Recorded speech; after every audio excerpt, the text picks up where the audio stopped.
peristiwa ini akan terus diteruskan untuk masa depan generasi yang akan datang. Mega Beraninya di belakang doang. gebrak meja ya guys, marah. Suruh ketemu PDIP itu dipermainkan. apa? Mari kita benarkan status kedudukan kita ini. Apa? Loh, saya tuh hanya ingin tahu. Ini memang dimainkan kan? Bahwa PDI Perjuangan ini, jangan deh bohongi saya, TSM tuh berjalan. Aduh gila juga deh, masa maunya begini terus. Apakah peristiwa ini akan terus diteruskan untuk masa depan generasi yang akan datang. Kalau saya masih hidup, saya akan lawan. Tidak benar. Lah, mentang-mentang, oh kamu ini PDI, ya wis ora usah. Ya enggak lah. Kalau gitu nyatakan dulu dong. Jangan digombang. Saya bilang tadi ngambang. Seperti bapak saya itu. Kami keluarganya minta secari kertas status. Bapak saya ini opo? Enggak berada yang kasih. Enggak ada yang berani. Saya bilang gomblong nih negara Republik Indonesia. Beraninya di belakang doang. Kalau saya berpendapat Megawati itu sudah has been tuh. Dan kalau dia pintar, dia sekarang mundur, masih terhormat. Besok kalau dia buat kesalahan-kesalahan yang lebih fatal lagi, kan silakan dia. Siapa lagi yang menghormati dia? Dia anak Soekarno boleh saja. Gua cucu Soekarno, mau apa? Kan gitu.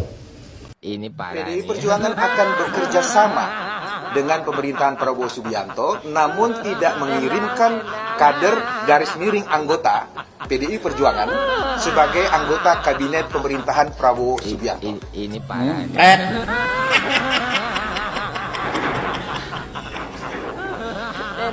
Nggak ngirim kader katanya. Kalian percaya nggak?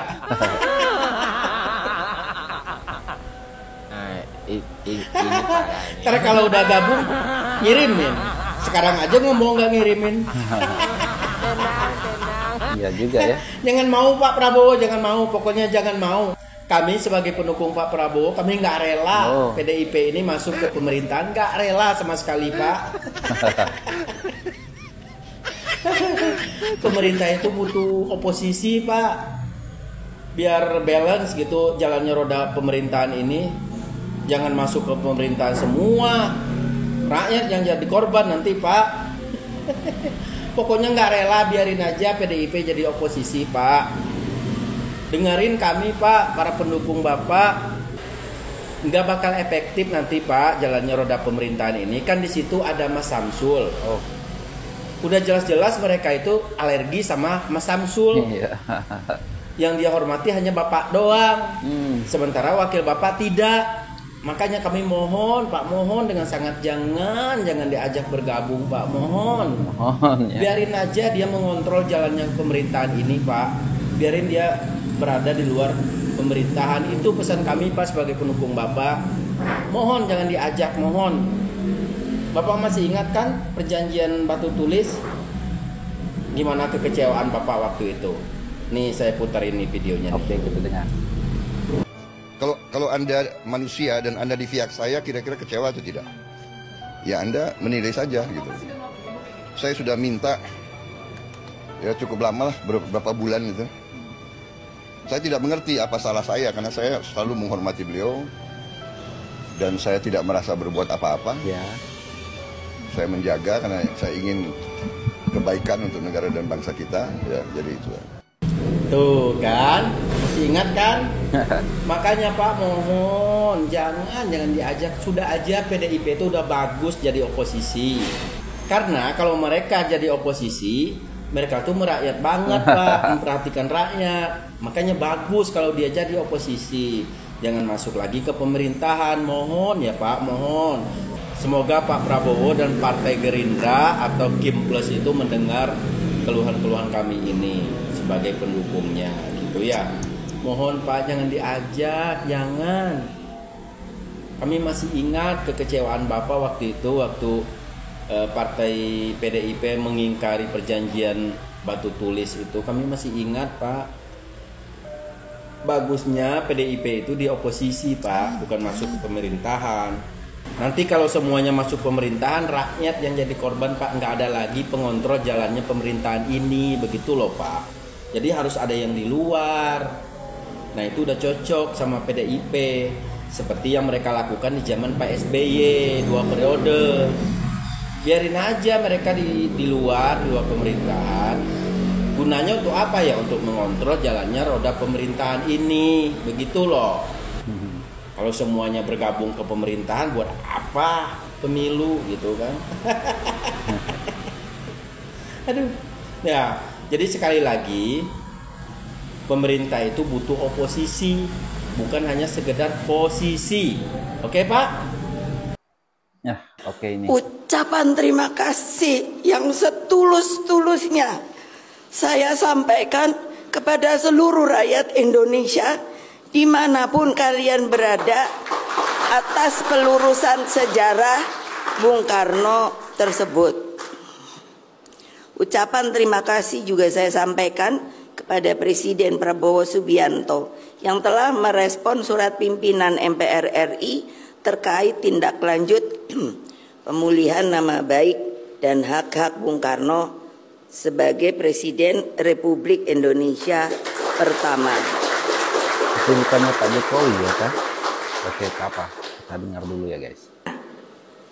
Kebijakan pimpinan MPR dan Presiden Prabowo tersebut harus menjadi momentum rekonsiliasi nasional. Jelajahi cara baru mendapatkan informasi. Oke, kita dengar ya Metro selanjutnya. TV Extend sekarang. Insinyur Soekarno telah dinyatakan memenuhi syarat setia dan... Halo, Assalamualaikum.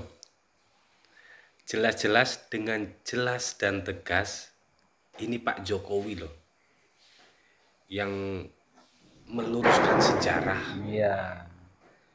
Yang dengan tulus dan apa adanya membuktikan kepada khalayak publik, itu Pak Jokowi.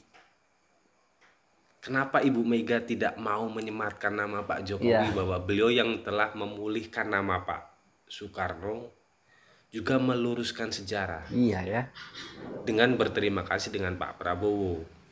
Enggak berterima kasih kepada Pak Alih-alih Jokowi Ibu ya. Mega dengan tulus hati berterima kasih kepada Pak Prabowo, saya yakin Ibu pasti ada modus dengan berterima kasih terhadap Pak Prabowo, tapi tidak dengan Pak Jokowi. Lalu Ibu berterima kasih pada Pak Prabowo, katanya meluruskan sejarah. Tapi Ibu sendiri membelokkan sejarah bahwa yang telah mengembalikan nama baik Pak Soekarno itu Pak Jokowi. Iya. Kenapa Ibu membalikan fakta? Karena ketidaksukaan Ibu terhadap Pak Jokowi. Tapi Ibu mengaburkan, Ibu membelokkan sejarah bahwa Pak Jokowi lah yang telah membalikan nama baik Pak Soekarno. Hanya itu saja yang ingin saya sampaikan kepada khalayak, bahwa jangan mengaburkan sejarah bahwa Pak Jokowi itu luar biasa. Jangan hanya sampai karena Pilpres kemarin kita membutakan mata kita bahwa Pak Jokowi lah yang telah berkorban banyak dan berkontribusi banyak terhadap PDIP. Tapi kalian menafikan itu. Fakta ketika kemarin kalah dalam Pilpres itu hanya sebuah strategi. Itu adalah taktik. Iya. Kalau taktik tidak sinergi, tidak sinkron, apa yang mau dikata? Apa yang mau dibuat? Toh dalam konstelasi politik itu biasa berkoalisi dan bersaing.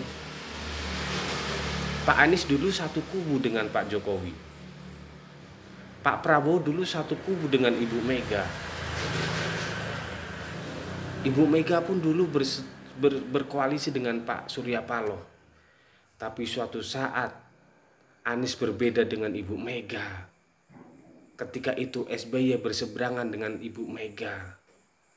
Dan berapa kali SBY Pak Prabowo bermusuhan dengan Ibu Mega.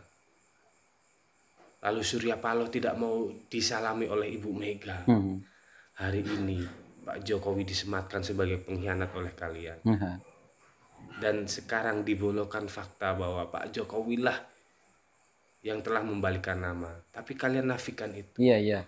Itu loh yang saya pikir. Jangan membelokkan fakta yang sudah lurus lalu dibelokkan hanya karena hasrat politik, hanya karena ketidaksukaan terhadap figur. Bencian ya. Boleh tidak suka, tapi jangan belokkan fakta dan sejarah bahwa Pak Jokowi sudah berkontribusi terhadap PDIP maupun nama baik Pak Soekarno. Terima kasih. Assalamualaikum warahmatullahi wabarakatuh. Kadang fakta menyakitkan, tapi sampaikan walaupun itu menyedihkan. Terima kasih. Begitu. Walaupun pahit ya. Yang Nah, perlu ini. penegasan, terutama terkait dengan ketetapan MPRS nomor 33/MPRS/1967 tentang pencabutan kekuasaan pemerintahan negara dari Presiden Soekarno. Perlu kami tegaskan bahwa ketetapan MPR nomor 1/MPR/2003 menyatakan bahwa TAP MPRS nomor 33/MPRS/1967 sebagai kelompok ketetapan MPRS yang dinyatakan tidak berlaku lagi dan tidak perlu dilakukan tindakan hukum lebih lanjut, baik karena bersifat final, telah dicabut, maupun telah dilaksanakan. Di tahun 1986, pemerintah telah menganugerahkan pahlawan proklamator kepada Insinyur Soekarno.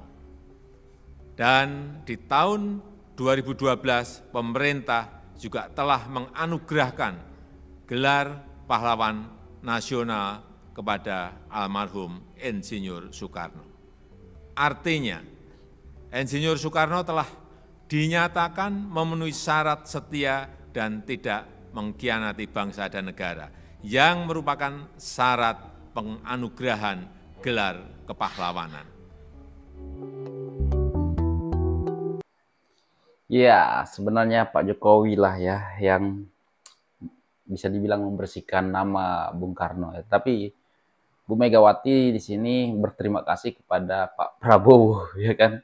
Ya mungkin Bu Megawati tahu lah ya kan, tetapi karena ya kebencian ataupun ketidaksukaannya kepada Pak Jokowi, jadi ya nggak mau lah berterima kasih kepada Pak Jokowi ya lah. Tapi ya sudahlah ya. Iya, ngomong-ngomong kan PDIP ingin bergabung kepada pemerintahan Pak Prabowo, namun katanya tidak mengirimkan orang lah ataupun minta jabatan ya kan guys. Tapi rakyat malah menolak ya, kalau boleh PDIP ini jangan diterima ya gitu ya kan.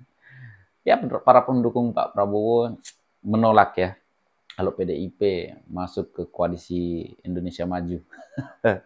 Karena takutnya nanti ya kan tahu sendiri lah ya kan, PDIP ini hanya suka sama Pak Prabowo, tidak suka sama Mas Gibran. Kalau mau bergabung ya harus suka dua-duanya dong ya kan. Suka dengan Mas Gibran juga.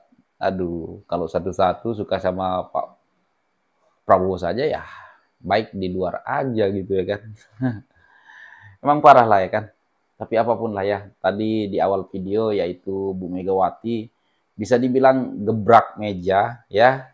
Bu Megawati gebrak meja, marah tahu PDIP dipermainkan. Aduh, siapa yang mempermainkan ya? Itu mungkin karena Ibu Megawati ini selalu menuruti kata-kata Hasto ataupun termakan hasutan Hasto, itu yang bikin PDIP ini sekarang ini kurang gimana ya? Kurang dihormati lah ya kan guys. Oke guys, apapun tanggapan kalian silahkan komen di bawah. Dan sekian, terima kasih. Assalamualaikum warahmatullahi wabarakatuh. Bye.